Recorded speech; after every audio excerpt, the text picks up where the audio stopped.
Why are my videos so long, and am I going to be summarizing them in the future? The answer to that is maybe, maybe not. It depends on the content, if it can be summarized. If it can, I might do it in the future. Inshallah, might. But some of these topics just require in-depth analysis. For example, Judaism. This was a fresh topic for the audience, a fresh topic for me.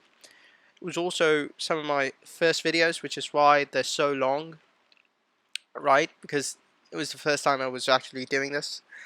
But, this is a topic I was able to summarize. So there's going to be a video coming soon. It's going to be 20 minutes long, and it's just going to summarize everything wrong with Judaism. It's not going to be everything literally, but it's going to be most of the stuff I talk about, or sort of the gist of the videos. So this was a new topic. It was a fresh topic. I had to show a lot of sources to prove I wasn't taking stuff out of context, which is why it's long and whatnot. But now I've been able to summarize it. So if I can summarize the others, maybe I'll do them.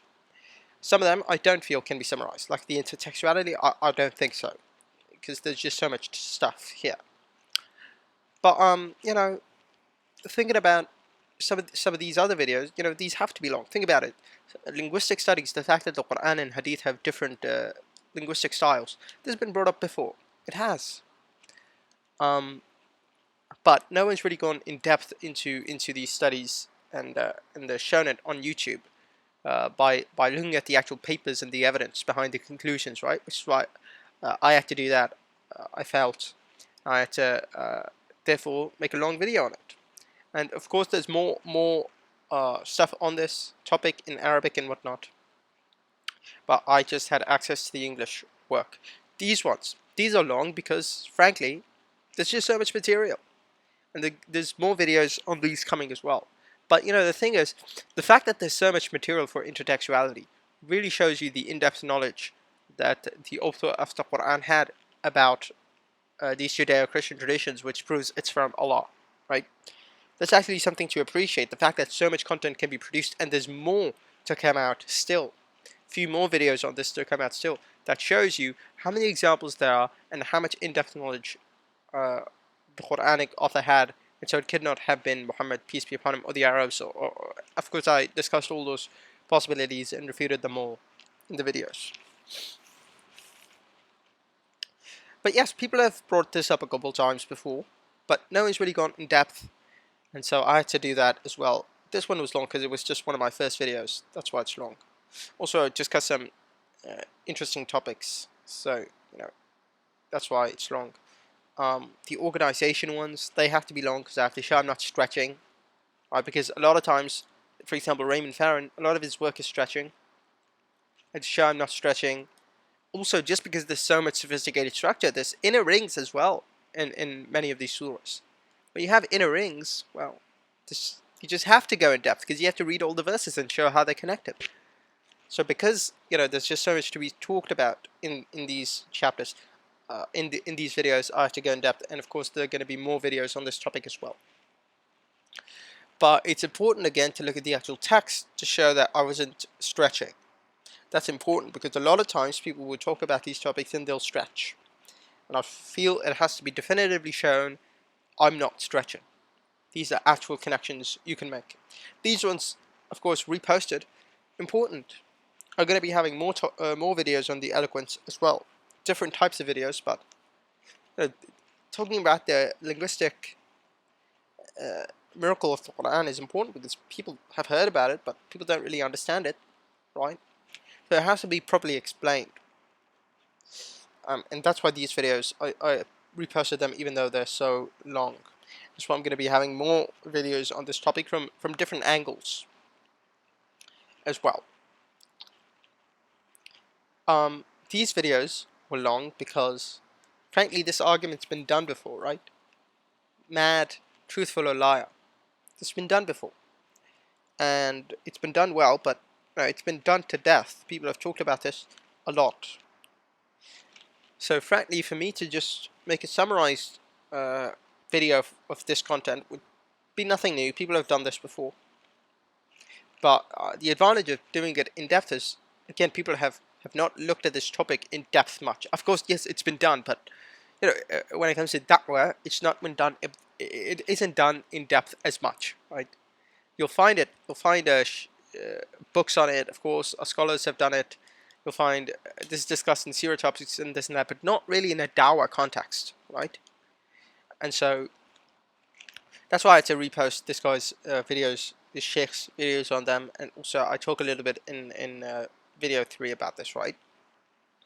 Or video 4 or whatnot, because the topic's been brought up before, but you have to go in depth. Like, I felt I had to show the in-depth stuff because then that would be actually adding to the conversation, right? So even these ones, the fitrah, these videos, the fact that people have a natural born inclination, and the psychologists approve this or agree with this. This has been brought up before. The Born Believers book has been brought up before, which is what part 1 was about. Many of these studies have been brought up before, but never really got in depth to the science, right? I think there's one brother who did one on the Japanese kids. That was cool.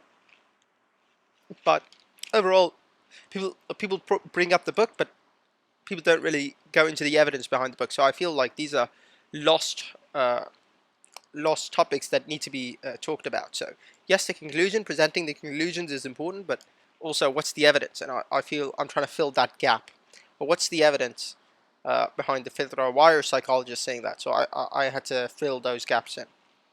Also, these videos, they're not just about the liar, mad, or whatnot. They're many different arguments, or a couple of different arguments brought in one, right? But yeah, that's what I had to. That's my explanation. That a lot of these topics are brought up, but never really got in depth. Sometimes these topics, the conclusions are brought up, but well, what's the evidence?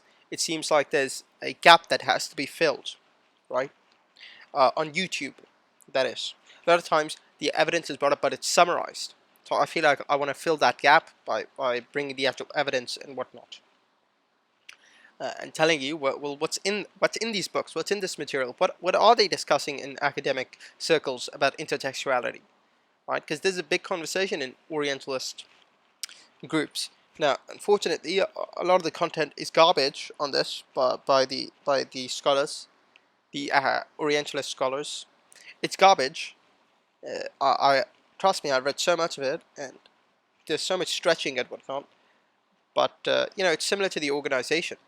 Raymond Farron was stretching a lot when he wrote his book on the organization. The intertextuality, the scholars are stretching, the academic Orientalist scholars. So I feel I have to sort of filter the garbage out and just show you the good stuff, show you some actual good the good material, right? So also a couple of these videos, a couple of these series refute allegations against the Quran and Islam and whatnot, right? So, for example, the Prophet's character is attacked by Christian missionaries, atheists, and whatnot. So, it's important that people actually know who the Prophet is, and people should know that in depth. Not just a 10-minute video explaining that. No, people really need to understand what's going on here. That's why these videos were important. You have Christian missionaries which will allege that the Prophet, who they will say is the author of the Quran, didn't even know anything about the New Testament, and he screwed everything up. Well, I have to refute that allegation. Also, then there's some who say, well, he was just copying for apocryphal texts, it's not historical and whatnot. I have to refute those ideas. So these really, what these videos do is they refute allegations whilst also bringing arguments for Islam. This one especially interesting because it shows that the Quran is correcting the Bible's history. So, that actually shows the Quran is historically correct and the Bible is not. So that goes in the face of those who say the Quran is just copying ahistorical stories. Well, if that was the case, how is it correcting history? And now we can tell it's correcting history because this history wasn't known at the time. We've only discovered this now. And now it turns out, wow, actually the Quran was correcting the history all along. Right? But yeah, so that's what I wanted to discuss. I know because the videos are long, people don't, that's going to cut down on the audience. And even the people who watch it aren't going to watch most of it or a lot of it. But it doesn't matter because it's about creating a database. It's about creating a library of this content. So that if anyone is interested in this topic, they can go in depth, right? The playlist right now for Proof of Islam is actually coming together pretty well. So it's actually, I've got a few different arguments now. We've got the inimitability argument, we've got the linguistic studies argument, we've got the intertextuality argument, more parts are coming, the organization, more parts are coming, the character, and now the fitra, and the ancient monotheism is going to be coming from today onwards as well, so which is part of the fitra thing. So now we've got a nice variety of arguments, so I might slow down the proofs of Islam videos, because if you notice, I've been doing them a lot, right? From here, starting from this video, it's just been mostly proofs of Islam, like all the way here, 1, 2, 3, 4, 5, 6, 7, 8, 9, 10, even though 3 of them would repost, and then here, 1, 2, 3, 4, 5, 6, 7, 8, 9, and then 3 more are coming. The ancient monotheism, which is mostly Jerry's videos and whatnot, but the idea is spend a lot of time on that. So because now we got a lot of arguments, I might slow down, might do a couple more and then, or one more and then slow down.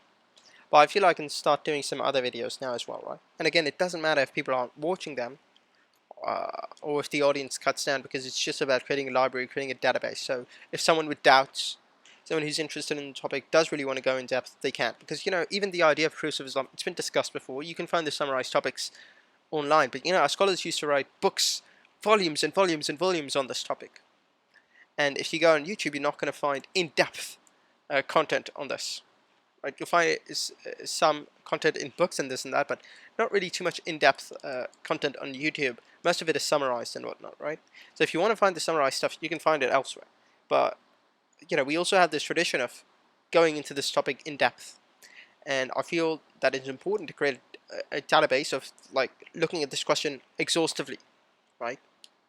I mean, if Nouman Ali Khan can do hundreds of videos on a surah, I think this is also a topic which requires, or which merits a long response, a deeper look, right? If people can do 60 hours of content on the surah, this is also, I think, a topic that deserves attention and a deeper look, right?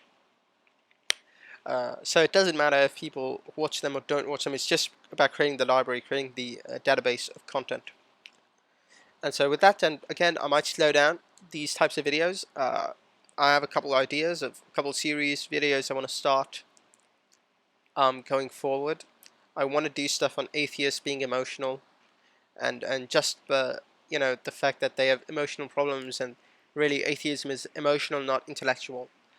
There's some papers, interesting papers I might want to break down. And there again, that's the fact that atheists are emotional has been brought up before, but less in-depth stuff on it. So it'll be interesting, I think, to go in depth in this topic, right? People have the historical Jesus. I want to do videos on that. But you know, those probably way in the future, if I do them at all. I might not. I think Blogging Theology is doing a good down summarizing the scholarship, but I also want to explore, like, the evidence behind these conclusions and this and that. So that I might do those in the future. Maybe not. We'll see. Depends on the reading. There's a lot of reading to do on these topics, or on that topic particularly. Less reading to do on the atheism one, right? Because atheism, you just read a bunch of papers, whereas the historical Jesus, you have to read a bunch of books. So those are some ideas I have of future series, future videos. The atheism one probably going to be shorter. Christianity ones, or the Jesus ones, we'll see how I structure those, if I do them at all. But those are my thoughts about the future, and I just wanted to explain why they're long. I want to go in depth. I want to explore these topics. I want to take a deeper look at these, right? And a lot of times these conclusions are discussed, but the evidence behind them is not discussed. So I want to talk about, want to fill that gap, right?